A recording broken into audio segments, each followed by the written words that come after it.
When the bombing of the Gaza Strip began on the 7th of July, the population was already suffering a severe economic crisis caused by Israel's blockade on Gaza. The stated aim of Operation Protective Edge is to halt rocket attacks by Hamas and to destroy tunnels into Israel. In reality, it is civilians unable to flee this narrow piece of land who have been the main victims. Several UN-run schools, designated protection areas, have been shelled. Al-Shifa hospital too has been hit. 25 medical structures have been damaged to date. Thousands have been injured. The teams at Al-Shifa hospital were overwhelmed and an MSF team arrived to provide support 10 days after the start of the offensive.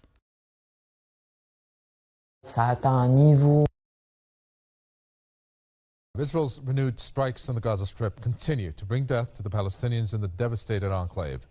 About 24 more Gazans, including women and children, have reportedly fallen prey to the fresh Israeli hostilities on Wednesday.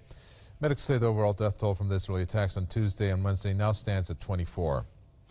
At least 120 others are also believed to have been wounded. The highest casualties have been reported in strikes on mosques and refugee camps there. The attacks have been focused on the Zaytun neighborhood in east, Rafah in the south, and Deir al-Bal in the west. The Israeli military says it has attacked 60 targets in the blockaded region. At least 2,041 Palestinians have been killed and over 10,000 others injured since Israel began the Gaza offensive on July the 8th. We haven't seen such levels of shelling and destruction before. And the medical teams were extremely concerned about the numbers of victims they'd find in the streets, keeping the operating room running around the clock, and so on.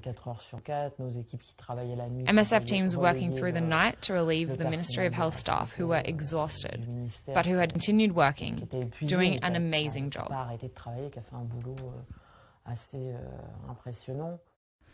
Multiple injuries, burns, shrapnel wounds. The majority of patients are women and children, arriving in successive waves and in numbers outweighing the surgical capacity. The teams have been working relentlessly in order to respond to the most urgent cases. On the 5th of August, Israel pulled its ground troops out of Gaza as part of a ceasefire brokered in Egypt. So we're planning the next stage. We have specialised staff and are going to suggest to the Ministry of Health that we focus on reconstructive surgery, particularly for burn victims, of which there are many. And also to continue working in the intensive care unit and to reinforce post-operative care.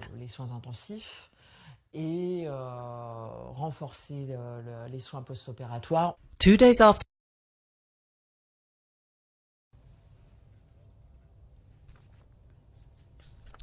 Lauren Booth is a journalist and human rights activist who joins us on the phone from Manchester to share her thoughts on this. Lauren Booth, it's really hard to imagine that this has gone back to Israel, to this rocket fire, and of course the Palestinian deaths. And at this point, looking at over 20 plus Palestinians who have been killed, one of them a pregnant woman. I'm curious as to where it's going to go. I mean, is the international community going to keep itself on the sidelines as this resumes in terms of the killing that is taking place?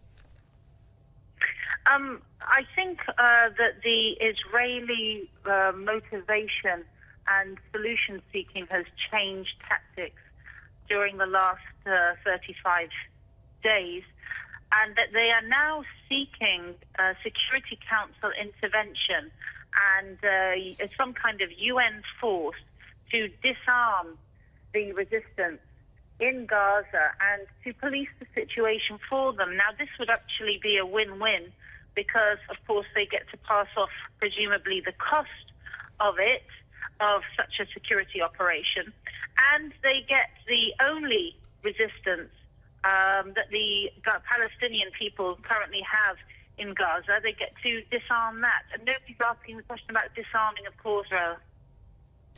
Looking at the talks, it was very interesting. One particular detail, I'm not too sure if this is actually verifiable or not, but it was said that one of the points that was actually being in a way maneuvered into these talks is Israel being taken to the ICC. Palestinians.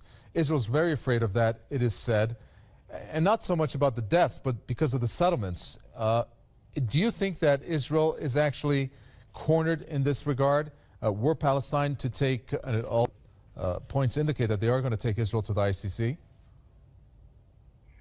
We were close to this before with the Goldstone report after Cast led, and somehow that got politically sidestepped very efficiently after pressure was put on the creators of that report to withdraw sections of it.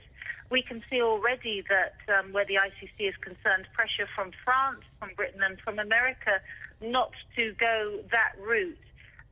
So I think obviously Israel fears and dislikes that option, but are they weakened enough on the international stage with their main allies in Europe and America? No, that seems that they still believe they can sidestep that issue, which is why the killing is still going on. Very well, it's a pleasure talking to you. Thank you very much. Lauren Booth, journalist and human rights activist, talking to us there from Manchester. 2 days after the start of the ceasefire, the 520,000 displaced people started to go back to their homes, the majority of them to find little more than a pile of rubble.